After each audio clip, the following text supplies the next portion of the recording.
Bonjour à tous nos abonnés, c'est avec un grand plaisir que je vous accueille sur notre chaîne. Aujourd'hui, nous allons plonger dans une affaire criminelle intrigante qui s'est déroulée aux États-Unis. Mais avant de nous immerger dans les détails captivants de cette affaire, je vous invite chaleureusement à vous abonner à notre chaîne et à partager cette vidéo afin de propager notre passion commune pour le true crime. Sans plus tarder, embarquons ensemble dans les méandres de cette sombre affaire. Noema Castillo, née en novembre 1954 à Xalapa, au Mexique, s'est toujours distinguée par son énergie, son attention aux autres et son désir de contribuer à la société. Dès son plus jeune âge, elle rêvait de travailler avec des enfants et d'explorer le monde. Cette passion pour les voyages l'a menée naturellement à devenir hôtesse de l'air dès l'obtention de son diplôme de fin d'études secondaires. Pendant plus de 17 ans, Noema a travaillé avec dévouement pour une compagnie aérienne locale, mais elle ne s'est pas arrêtée là. Animée par un profond désir de se surpasser et de relever des défis, Noema a décidé de suivre une formation de pilote, rejoignant ainsi les rangs des premières femmes mexicaines formées pour piloter des avions de ligne.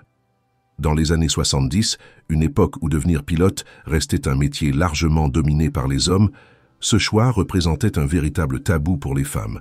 Mais Noema, déterminée à poursuivre son rêve, a payé elle-même ses frais de scolarité en utilisant les revenus de son emploi d'hôtesse de l'air. Grâce à sa ténacité, elle est devenue une pionnière pour de nombreuses autres femmes mexicaines, leur prouvant qu'elles pouvaient, elles aussi, accéder à ce métier prestigieux. À l'époque, une telle réalisation représentait une avancée majeure, tant pour l'égalité des sexes que pour le droit des femmes à accéder à des professions traditionnellement masculines. Noema a rencontré Paul Graber, son futur mari, lors d'une soirée avec ses amis. Ils ont vécu une brève mais intense histoire d'amour, se déclarant rapidement leur amour mutuel. Cependant, le destin les a séparés lorsque Paul a dû retourner aux États-Unis, son pays natal. Malgré cette séparation, leur lien n'a jamais complètement disparu. 11 ans plus tard, alors qu'il était de passage au Mexique, Paul a contacté Noema et lui a proposé de se revoir. Ce rendez-vous a ravivé leur amour, et après cette rencontre, il leur était impossible de vivre l'un sans l'autre. Le couple a commencé à se voir de plus en plus souvent et à communiquer régulièrement par téléphone. Le mariage était la prochaine étape naturelle de leur relation. Le 4 octobre 1986, Noema et Paul se sont mariés. À ce moment-là, Noema avait 33 ans et jouissait d'une carrière florissante. En plus d'être hôtesse de l'air et pilote, elle travaillait également comme consultante en affaires à Mexico. Elle aidait les personnes à comprendre le système juridique et fournissait des conseils aux entrepreneurs désireux de se lancer dans des projets commerciaux. Leur mariage symbolisait le début d'une nouvelle phase dans la vie de Noema, mais elle n'a jamais cessé d'être une femme ambitieuse et active, jouant un rôle clé non seulement dans son couple, mais aussi dans sa communauté professionnelle. Dans leur vie personnelle, tout se passait à merveille pour Noema et Paul. Le couple rêvait d'avoir des enfants et en 1991, leur premier enfant, Christian, est né. Seulement un an plus tard, son frère Jared est venu au monde. Cependant, la situation au Mexique devenait de plus en plus instable, avec une criminalité élevée et des troubles internes fréquents. Le quartier où ils vivaient était particulièrement touché, ce qui inquiétait les Graber, soucieux de l'avenir de leurs enfants. En 1992, cherchant un endroit plus sûr pour élever leur famille, Noema et Paul ont pris la décision de déménager. Ils ont choisi de s'installer à Fairfield, une petite ville tranquille de l'Iowa, aux États-Unis, où Paul avait grandi. Avec moins de 10 000 habitants à l'époque, Fairfield représentait la banlieue américaine idéale, avec un taux de criminalité extrêmement faible et une communauté soudée. Dans cette nouvelle vie, Noema est devenue femme au foyer, se consacrant à ses enfants tandis que Paul gagnait suffisamment pour subvenir aux besoins de la famille. Peu après leur déménagement, le couple a accueilli une fille, qu'ils ont nommée Noema, en hommage à sa mère. La famille Graber était très impliquée dans la communauté, fréquentant régulièrement l'église catholique locale, Sainte-Marie, où ils faisaient des dons et participaient aux activités religieuses. Au fil des années, Noema s'est imposée comme un véritable pilier de la communauté, devenant l'une des leaders les plus respectées. Connue pour son engagement et sa bienveillance, elle a su gagner le respect et l'admiration de tous les habitants de Fairfield. Avec leur simplicité, leur honnêteté et leur sens du service, les grabeurs incarnaient l'exemple de la famille américaine modèle, vivant une vie paisible et épanouie au cœur de leur nouvelle ville. Noéma, connue pour son énergie débordante, adorait les randonnées et les longues promenades en pleine nature. Elle et Paul ont vécu une vie idyllique jusqu'à ce que leurs enfants grandissent et partent fonder leur propre famille. Avec le départ des enfants, des tensions ont commencé à apparaître dans le couple, ce qui a finalement conduit à leur divorce. Malgré cette séparation, Noéma et Paul ont réussi à maintenir une relation cordiale et à rester de bons parents pour leurs enfants. Ils communiquaient régulièrement, se parlaient au téléphone, dînaient ensemble de temps en temps et discutaient de leurs préoccupations communes, continuant à jouer un rôle actif dans la vie de leurs enfants. Paul, tout au long de l'éducation de leurs fils et de leurs filles, avait toujours été un père dévoué, aidant ses enfants dans leurs études et passant du temps avec eux. Même après que les enfants aient grandi, cette relation solide entre eux est restée intacte. Pendant ce temps, Noéma, qui avait maintenant plus de 50 ans, a commencé à ressentir la solitude après leur séparation. La vie sans les enfants ni un partenaire à ses côtés lui semblait terne et fade, alors elle s'est mise en quête de réaliser un rêve d'enfance, devenir enseignante. Déterminée à suivre sa passion, Noéma s'est inscrite à l'université Iowa Wesleyan, située dans la ville voisine de Mount Pleasant. Elle a obtenu un diplôme en anglais ainsi qu'un certificat d'enseignement, ce qui l'a menée à poursuivre une carrière dans l'éducation. En 2012, Noéma a été embauchée comme enseignante à l'école secondaire de Fairfield. Dès ses débuts, elle s'est rapidement fait aimer de ses élèves et de ses collègues. Son énergie, sa gentillesse et son engagement envers l'éducation ont fait d'elle une figure respectée et appréciée. Initialement, elle a commencé en tant qu'enseignante remplaçante, mais déjà à ce stade, les élèves l'adoraient et la considéraient comme quelqu'un de spécial parmi le personnel enseignant. Son dévouement lui a permis de passer progressivement d'un poste à temps partiel à un emploi à temps plein. Noéma avait enfin réalisé son rêve d'enfance de travailler avec des enfants, trouvant une nouvelle passion et un nouveau sens à sa vie en tant qu'éducatrice. Noéma, bien qu'enseignante d'espagnol appréciée pour son attitude chaleureuse et joyeuse, était également reconnue pour être stricte et exigeante envers ses élèves. Son objectif était de les pousser à donner le meilleur d'eux-mêmes, et elle savait équilibrer cette discipline avec une approche bienveillante. Noéma avait un talent unique pour se mettre à la place de ses élèves, comprendre leurs défis et les soutenir, ce qui se traduisait par leur succès académique. Son approche pédagogique a marqué positivement de nombreux jeunes et elle était profondément respectée par ses élèves et ses collègues. Dans son journal intime, que son fils a trouvé après la tragédie, Noéma exprimait son amour profond pour son travail et ses élèves. Sur ses pages, elle écrivait avec sincérité et passion sur l'importance de toujours sourire devant ses élèves, même les jours les plus difficiles. Elle pensait que même si elle ne parvenait pas à leur transmettre toutes les connaissances, elle pourrait au moins leur inculquer une valeur essentielle: l'amour de la vie.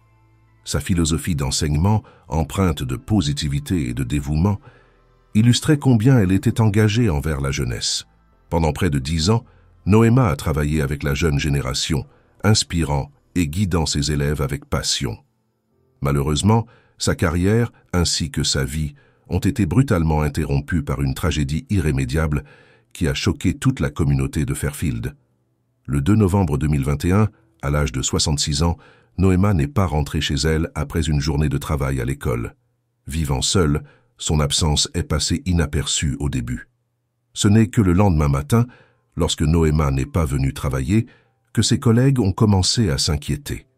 Connaissant sa ponctualité et son sérieux, ils ont tenté de la contacter par téléphone et sur les réseaux sociaux, mais sans succès. Face à cette situation inhabituelle, ils ont pris contact avec Paul, l'ex-mari de Noéma.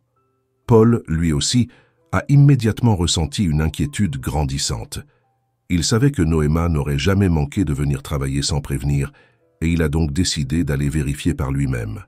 En arrivant chez elle, Paul a frappé à la porte, mais personne n'a répondu.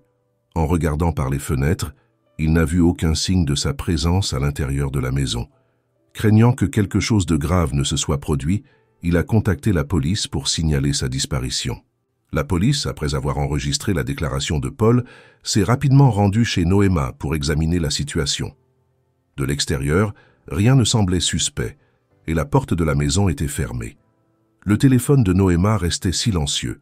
Redoutant qu'elle ait pu être victime d'un malaise, les policiers ont décidé de forcer la porte pour entrer.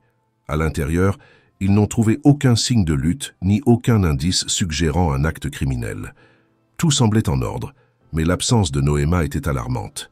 C'est alors que la police a décidé de lancer une opération de recherche. En interrogeant les proches de Noéma et ses collègues, ils ont appris qu'elle avait été vue pour la dernière fois en quittant l'école, montant dans sa voiture et partant pour ce qui semblait être sa routine habituelle. Après une longue journée avec ses élèves, Noéma aimait se rendre au parc Chautauqua pour une promenade en pleine nature. C'était son moment de détente, un rituel qui lui permettait de se ressourcer avant de rentrer chez elle.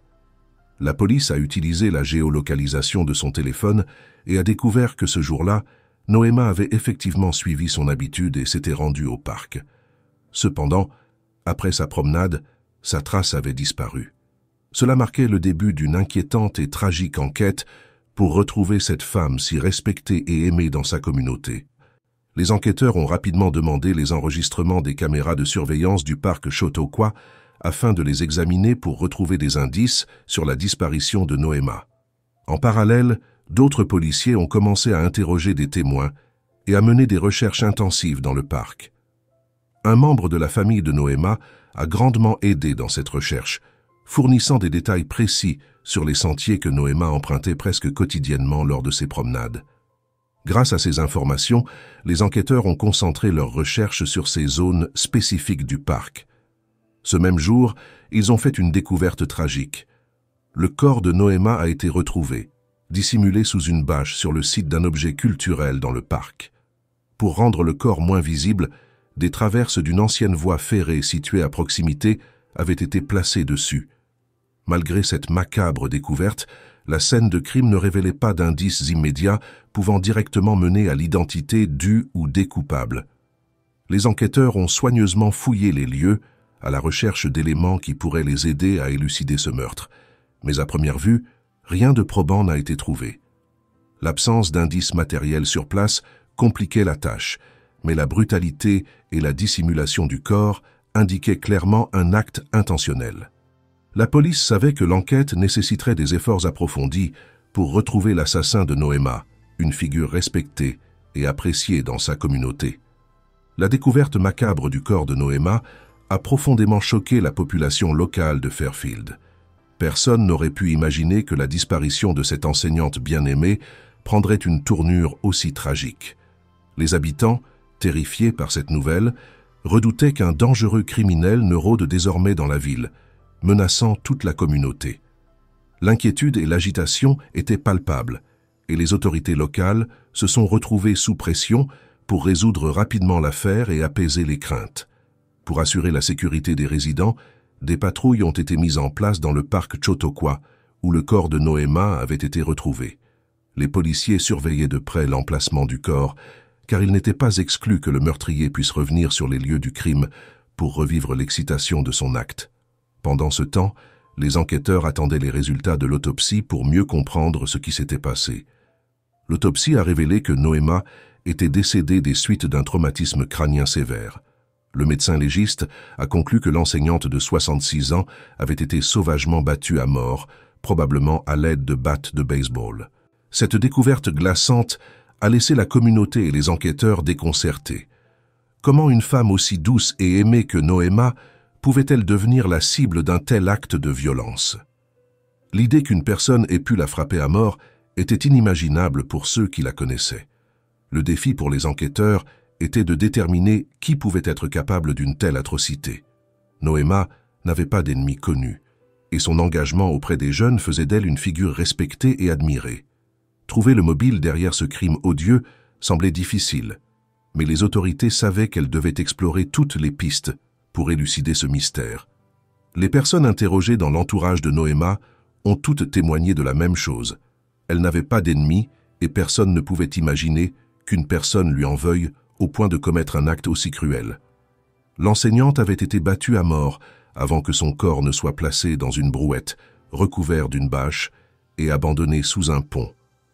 L'enquête piétinait jusqu'à ce qu'un élève de l'école décide de contacter la police avec une information clé. 2 élèves de Noéma, Willard Miller, 16 ans, et Jeremy Goodale, s'étaient vantés du meurtre sur leur page de réseaux sociaux. Cet informateur a fourni des détails qui ont conduit les enquêteurs à examiner de plus près les réseaux sociaux des 2 adolescents. Les enquêteurs, après avoir examiné les pages des réseaux sociaux de Willard et Jeremy, ont découvert des informations troublantes qui ont confirmé leur implication dans la disparition de Noéma. En interrogeant les élèves de la classe de Noéma, plusieurs témoins ont mentionné une dispute survenue entre Willard et l'enseignante le jour de sa disparition. Willard, mécontent de la mauvaise note qu'il avait reçue, avait demandé à Noéma de la réviser à la hausse, ce qu'elle avait refusé. Elle croyait fermement qu'il pouvait améliorer ses résultats avec plus d'efforts et l'avait encouragé à faire mieux lors de la prochaine évaluation pour obtenir une note méritée. Cependant, cette réponse n'avait pas satisfait Willard, qui pensait que Noéma lui portait préjudice, alors que ses camarades la décrivaient comme juste et équitable. Malgré ce mobile potentiel, les autres élèves ont affirmé que Willard n'avait jamais montré de signes de violence auparavant et qu'il venait d'une famille respectable. Pourtant, ils ont également mentionné que Willard exprimait depuis un certain temps une forte animosité envers Noéma, l'accusant d'être la raison de sa baisse de performance scolaire, ce que ses camarades ne partageaient pas.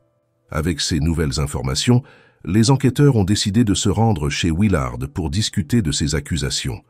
À leur arrivée, l'adolescent s'est montré calme et assuré, mais lorsque le sujet de Noéma a été abordé, son attitude a changé brusquement. Il a commencé à parler d'elle de manière désobligeante, affirmant qu'elle avait délibérément abaissé ses notes. Willard ignorait cependant que le corps de Noéma avait déjà été retrouvé et pensait qu'elle était toujours portée disparue. Lorsque les policiers lui ont révélé que Noéma avait été assassinée et que les preuves pointaient vers lui, Willard a tenté de se défausser en racontant une histoire invraisemblable, impliquant des enfants des rues masquées qui l'auraient forcé à assister au meurtre avant de l'obliger à transporter le corps de la victime dans une brouette. Willard a également prétendu que ces mystérieux agresseurs masqués l'avaient forcé à conduire la voiture de Noéma et à l'abandonner dans un quartier éloigné. Cependant, il n'a pas pu fournir d'explications crédibles sur l'identité de ces individus, ni sur leur présence sur les lieux du crime. Les enquêteurs, peu convaincus par son récit, ont poursuivi leurs recherches et arrêté son complice, Jeremy Goodale, également âgé de 16 ans. Jeremy a raconté une histoire similaire, niant toute responsabilité directe dans le meurtre.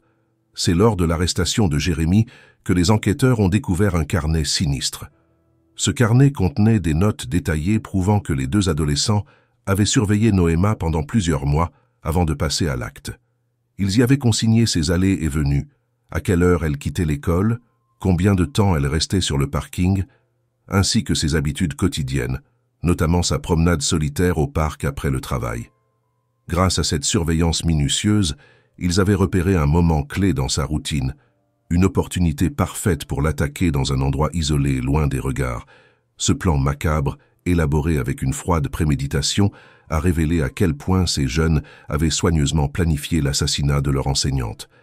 Le carnet était une pièce essentielle de l'enquête, prouvant la préméditation du crime et laissant peu de place au doute sur l'implication des 2 adolescents dans le meurtre brutal de Noéma Graber. Le 2 novembre, Noéma s'est rendue au parc, suivant sa routine habituelle. Malheureusement, ce jour-là, Willard et Jeremy l'y attendaient. Dès qu'ils l'ont vue, ils l'ont attaquée sans merci. Noéma a été frappée plusieurs fois à la tête avec une batte de baseball et après être tombée et avoir perdu connaissance, ils l'ont traînée hors du sentier, dans une zone boisée. Là, ils ont continué à la frapper jusqu'à ce qu'elle succombe à ses blessures. Après l'avoir tuée, ils ont tenté de dissimuler le corps en le recouvrant de feuilles et de branches. Mais leur plan ne s'est pas arrêté là. Les 2 adolescents sont ensuite retournés chez Willard pour récupérer une brouette ainsi qu'une pelle, quelques planches et de la corde. Ils sont retournés sur les lieux du crime pour attacher le corps de Noéma, le charger dans la brouette et l'emmener sous un pont. Là, ils ont utilisé la brouette, la corde et les planches pour essayer de mieux cacher le corps, espérant qu'il ne serait pas découvert. Plus tard, vers 16 heures, Des témoins ont vu la voiture de Noéma près de chez elle. Plusieurs personnes ont confirmé avoir vu deux adolescents à l'intérieur de la voiture, mais aucun n'a pu les identifier clairement. La voiture est restée sur place environ 40 minutes avant de repartir. Peu après, vers 17h30, d'autres témoins ont vu deux adolescents marchant sur la route en direction du parc. Cependant, à nouveau, personne ne pouvait dire avec certitude s'il s'agissait de Willard et Jérémy. Un élément clé de l'enquête est venu d'un ami de Jérémy, qui a confirmé avoir reçu un appel de Willard et Jérémy ce même jour, vers 19h. Les deux jeunes lui avaient demandé de venir les chercher sur Lasgar Road, après s'être débarrassés de la voiture de Noéma. Selon ce témoin, lorsqu'il les a récupérés, Willard et Jérémy avaient l'air tendus, perdus et visiblement désordonnés. Ils n'avaient presque rien dit pendant tout le trajet, mis à part mentionner que leur voiture était coincée quelque part. L'ami, bien qu'ayant senti une forte tension, ne se doutait pas de la gravité des actes de ses camarades et les a simplement raccompagnés chez eux. Avec ces nouveaux éléments, les enquêteurs ont obtenu un mandat de perquisition pour la maison de Jérémy Goodale. Lorsqu'ils sont arrivés, ils ont découvert des preuves accablantes, des serviettes de bain ensanglantées, des vêtements portant des traces de sang, ainsi que des mèches de cheveux qui ne correspondaient pas à ceux de Jérémy. De plus, deux battes de baseball tachées de sang, vraisemblablement les armes utilisées lors du meurtre, ont été trouvées dans la maison. Les preuves accablantes se sont rapidement accumulées après l'envoi des indices trouvés chez Jérémy à l'expertise. Les analyses ont confirmé que le sang retrouvé sur les vêtements et les battes de baseball appartenaient bien à Noéma Graber. Ce résultat a marqué un tournant dans l'enquête, car les éléments tangibles ne cessaient de se renforcer. En interrogeant d'autres élèves de la classe de Noéma, plusieurs d'entre eux ont avoué avoir vu Jérémy se vanter du meurtre dans des messages. Il avait donné un compte-rendu détaillé de la façon dont lui et Willard avaient tué leur enseignante principale. Jérémy avait décrit le mobile du crime, lié à la baisse supposée de ses notes, et avait ensuite relaté en détail comment ils avaient utilisé des battes de baseball pour la tuer, déplacer son corps, puis voler et abandonner sa voiture. Les enquêteurs ont également examiné les téléphones des deux adolescents et y ont trouvé des discussions incriminantes.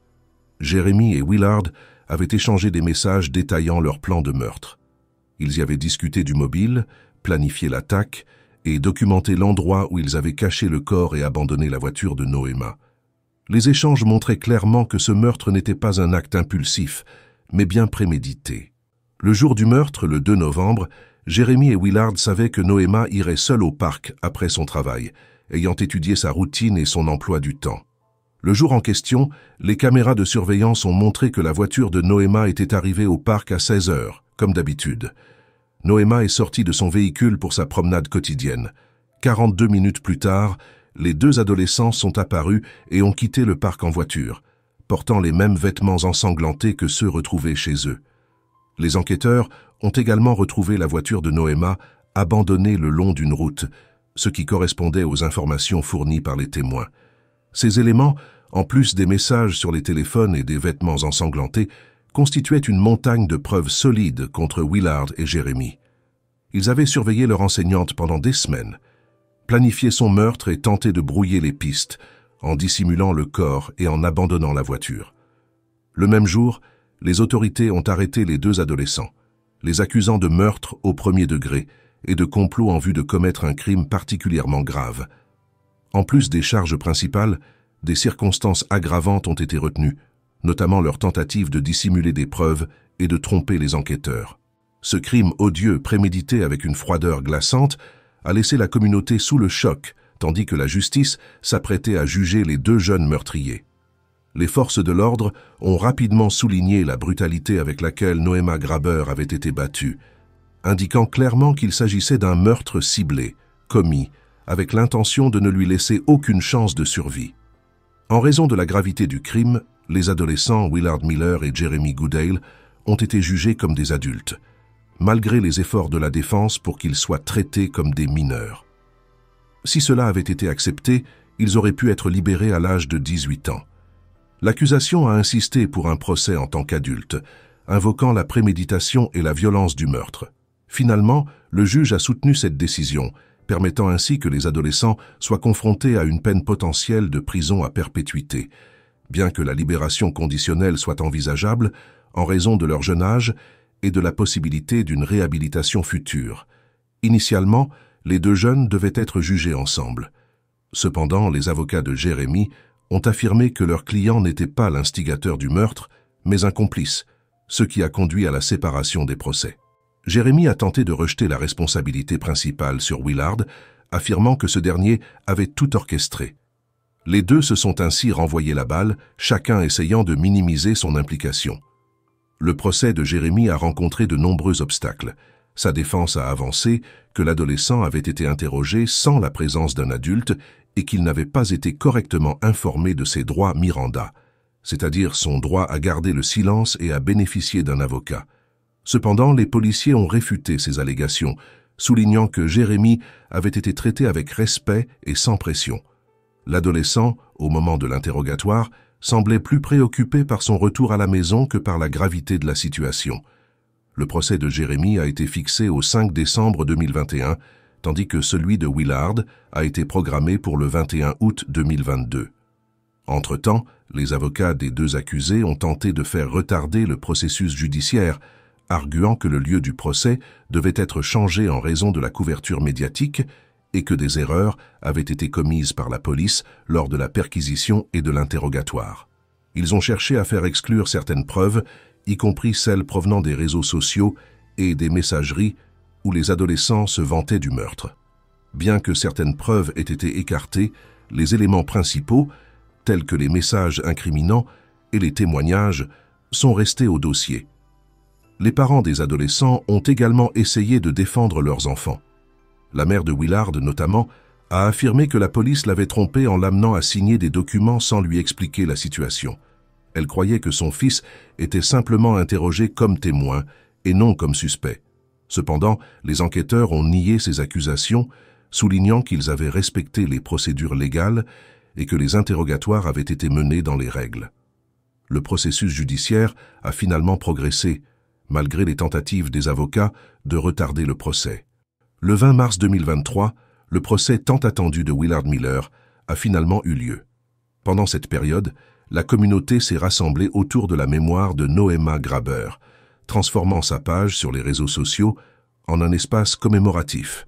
Ses anciens élèves, profondément touchés par sa mort tragique, ont écrit de nombreuses lettres de remerciement, honorant la mémoire de leur enseignante bien-aimée, dont la bienveillance et le dévouement avaient marqué tant de vies. Lors des délibérations judiciaires, les preuves présentées ont montré sans équivoque que Willard Miller avait porté le premier coup à Noéma Graber. Ce premier coup, bien qu'effrayant, n'était pas fatal. Cependant, l'adolescent avait ensuite asséné plusieurs autres coups brutaux à la tête de son enseignante, causant des blessures fatales. Les détails glaçants du meurtre ont révélé l'intentionnalité et la violence de l'acte, laissant peu de place au doute quant à sa culpabilité. Lorsque Willard a compris que sa responsabilité dans le meurtre était incontestable, il a présenté ses excuses à la famille de Noéma Graber. Ce geste, bien que tardif, a été perçu comme une tentative de rédemption. Dans ses aveux, l'adolescent a reconnu la gravité de ses actes et exprimé ses regrets pour avoir ôté la vie à une femme qui avait tant donné à la communauté et à ses élèves. Sa reconnaissance de culpabilité a marqué une étape importante dans ce procès tragique, mais pour la famille et les proches de Noéma, la douleur de sa perte demeurait immense. Willard Miller a été reconnu coupable de meurtre au premier degré de son enseignante, Noéma Graber, ainsi que de complot en vue de commettre un meurtre. En juillet 2023, la sentence est tombée. Il a été condamné à la réclusion à perpétuité, mais avec la possibilité de libération conditionnelle, après avoir purgé 35 ans de sa peine. Son complice, Jérémy Goodale, a également été reconnu coupable de ces crimes, a reçu une peine similaire, mais avec une possibilité de libération conditionnelle après 25 ans. Ils ont également été condamnés à payer 150 000 $ en dédommagement à la famille de Noéma Graber. Tragiquement, cette affaire n'a pas seulement coûté la vie à Noéma Graber, mais a aussi indirectement causé la mort de son ex-mari Paul Graber. Pendant l'enquête, Paul, déjà malade d'un cancer, a sombré dans une profonde dépression en apprenant le meurtre brutal de son ex-femme. Profondément affecté, il a abandonné son traitement médical, précipitant ainsi son déclin. Sans les soins nécessaires, il a succombé à la maladie peu de temps après. Cette double perte a été un coup terrible pour leurs enfants, qui ont perdu leurs 2 parents en l'espace de quelques mois. Aujourd'hui, les enfants de Noéma et Paul souhaitent aller plus loin dans la quête de justice. Ils envisagent de porter des accusations de meurtre contre Willard et Jérémie, considérant que les actions des 2 adolescents ayant provoqué la mort de leur mère ont aussi indirectement conduit à la mort de leur père. Ce qui est le plus étonnant et profondément touchant dans cette tragédie, c'est la réaction de pardon qu'ont exprimé les enfants de Noéma Graber, Christian et Noéma Junior envers les meurtriers de leur mère. Leur réponse à travers les réseaux sociaux est empreinte d'une sagesse et d'une bienveillance remarquables, montrant à quel point Noéma a su leur transmettre des valeurs de compassion et d'amour, même dans les moments les plus sombres. Le fils aîné, Christian, a écrit un message poignant. « Désolé, je ne peux pas répondre à tous les messages, mais je vais simplement dire ce que l'on m'a dit. Ma mère est décédée.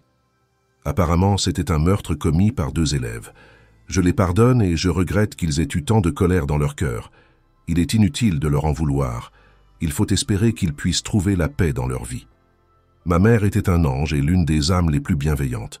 Elle m'a appris l'espagnol et a aidé de nombreux élèves au fil des ans. Elle était très aimée dans la société et dans le monde entier.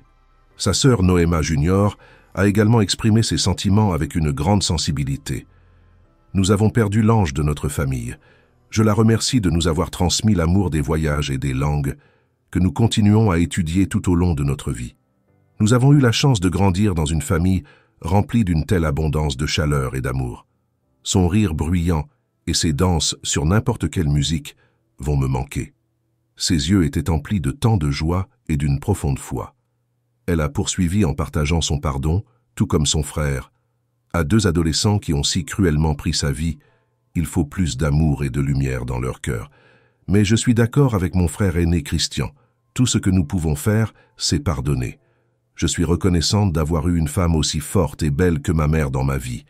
Et à en juger par le flot de messages, il est incroyablement émouvant de savoir que sa présence a eu un impact sur beaucoup de gens. Nous savons que son âme continue de vivre au paradis. Ces mots reflètent non seulement la douleur immense de perdre une mère si aimée, mais aussi un niveau de grâce et de pardon que peu peuvent atteindre après un tel drame. Ils montrent que Noéma Graber a non seulement laissé un impact durable sur la communauté qu'elle servait, mais qu'elle a aussi profondément influencé ses enfants, qui, à leur tour, perpétuent ses valeurs et son esprit d'amour. Ok, chers amis, merci de nous avoir suivis dans cette exploration poignante.